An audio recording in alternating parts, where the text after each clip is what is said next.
السلام عليكم ورحمة الله تعالى وبركاته. مرحبا بكم ومرحبا بكل من التحق بقناتنا مؤخرا، قناة إشارة تيفي. إذا تكلمنا في الفيديوهات السابقة على الزيارة التي سيقوم بها الرئيس الجزائري عبد المجيد تبون لفرنسا، ولكن قبل ما يمشي كاين هناك دعوة تلقاها قائد أركان الجيش الفريق سعيد شنقريحة لفرنسا. ففي الأول الخبر اللي كان في الأول في الجزائر واللي شفناه كاملين أن شنقريحة غادي يمشي باش يعمل ترتيبات للزيارة ديال رئيس الجمهورية. فكل عقلاء تساءلوا في الجزائر وخارج الجزائر كيف أن قائد جيش هو اللي غادي يعمل ترتيبات للزيارة ديال رئيس الجمهورية. الترتيبات تتولاها أولا السفارة ديال البلد. السفارة ديال البلد هي اللي هذا، وكيسبق الزيارة يمكن يسبق وزير الخارجية، هذا ما يقبله العقل. فبدأت التأويلات التي كتصب كلها في منحى واحد، هي أن الرئيس الفعلي هو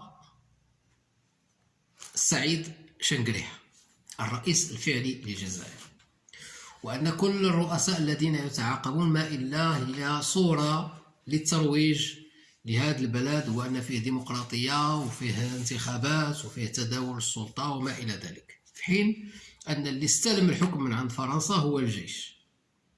الآن اليوم وقع تغيير في العنوان، فالزيارة ديال شنقريحة هي جات بدعوة من قائد أركان الجيش الفرنسي. ملي وقع دابا تعديل ديال العنوان غادي يوقع تعديل في القراءة أيضا، وهذه كان قبل ما يغيروا في العنوان خصهم يضربوا الحساب للقراءات كيفاش غادي تكون، لأن القراءات ستكون مختلفة. إنا لله ودعنا. هنا كنشوفوا قائد أركان جيش شعبي، الأصل فيه أنه رجال ديال الثورة، رجال الثورة الجزائرية نزلوا من الجبال وبعد الاستقلال شكلوا جيش، فالقاعدة ديالو هي قاعدة شعبية. مزيان، غادي يلبي الدعوة دمن قائد أركان جيش، الأصل ديالو أنه جيش ديال المستعمر. فالسبب هذه الزيارة لاش؟ احنا غادي نهضروا من بعد، غادي نقولوا علاش اسباب. فهاد الزياره ديال هاد الجيش اللي قاتل هاد الجيش ليحصل على الاستقلال، وان كان هذا سليل هذا الجيش والاخر هو سليل الجيش الاخر، يعني نفسي. واش جا من بعد الاعتذار ديال فرنسا اعتذارها على الاستعمار؟ لا. واش من بعد تسليم جماجم الشهداء، ماشي فقط إعارة بعض جماجم الشهداء ومن بعد غادي ترجعوها؟ لا. واش غادي توقف من الأخذ مقابل من حقوق ديال النشيد الوطني؟ لا. واش عطات فرنسا نسخة من المعاهدة ديال الاستقلال؟ لا. واش اعتذرت على وعطت تعويض على التجارب النووية اللي عملتها في الصحراء الجزائرية، ولا إن كانت هذه التجارب تعملت من بعد الاستقلال أواسط الستينات؟ لا. إذن كل هذه الأمور لم يتم الاعتذار عنها، ومع ذلك كبير هذا الجيش ما كيعمل لا بوجه الشهداء ولا بوجه أبناء وأحفاد الشهداء، ويمشي يجلس مع قاتل وقاتلي الجيش الذي قتل ودبح ورمل. إذا ما الشيء الذي يقلق فرنسا ويقلق النظام الجزائري حتى يضعوا اليد في اليد؟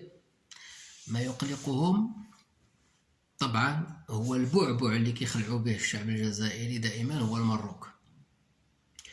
الإدارة الأمريكية عازمة على إقامة قاعدة للصناعات العسكرية بالمغرب، هذا ما يقلق فرنسا.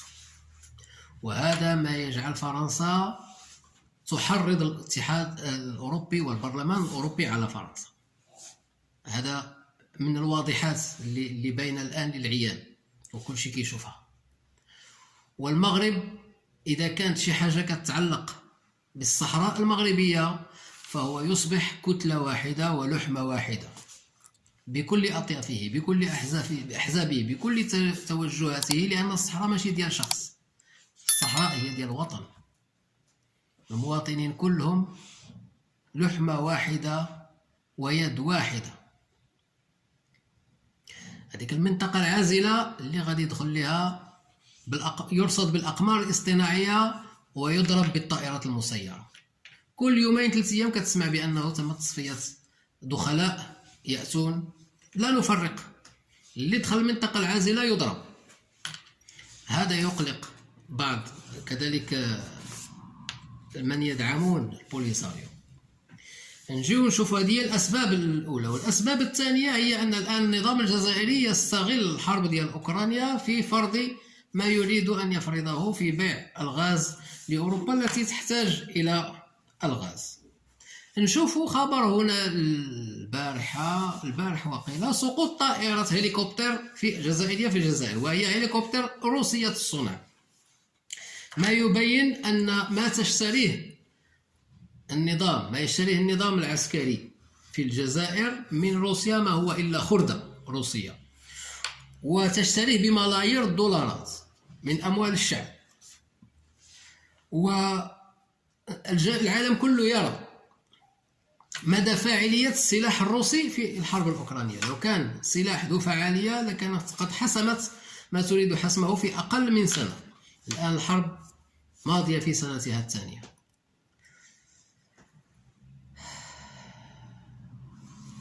تسليح البوليساريو أيضا ما تسعى إليه الآن الطغمة الحاكمة في الجزائر بوضع يدها في يد قاتلي أجدادنا في الجزائر. بن بطوش الوهراني، وأنتم ترون بطاقته الوطنية التي تبين أنه من مواليد وهران والتي تبين بأنه مواطن وهراني. بن بطوش هذا اللي كتشوفوه ها هو مع الأصدقاء ديالو في هذا المؤتمر الأخير كيتقاتلوا على جبانية ديال الصبة.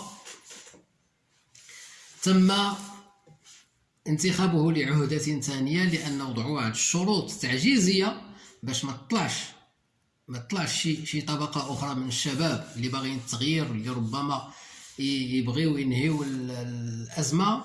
تبقى دائما ديك الرعيل الأول اللي شحال مهما طال الزمن سيودع معه أيضا هذا الطغمة الحاكمة الآن في قياده. هناك صراع أجنحة نتكلموا عليه، هناك صراع أجنحة أيضا في هذا. الأموال اللي كتكدس بها وكتشرى بها هذه الأسلحة وكتكدس حتى كتصبح خردة يمكن لها تنفجر في أي وقت. مصر عندها تجربة في حرب أكتوبر مع السلاح الروسي الذي لم يجدي لها نفعا. الأسلحة تنفجر في وجه الجنود.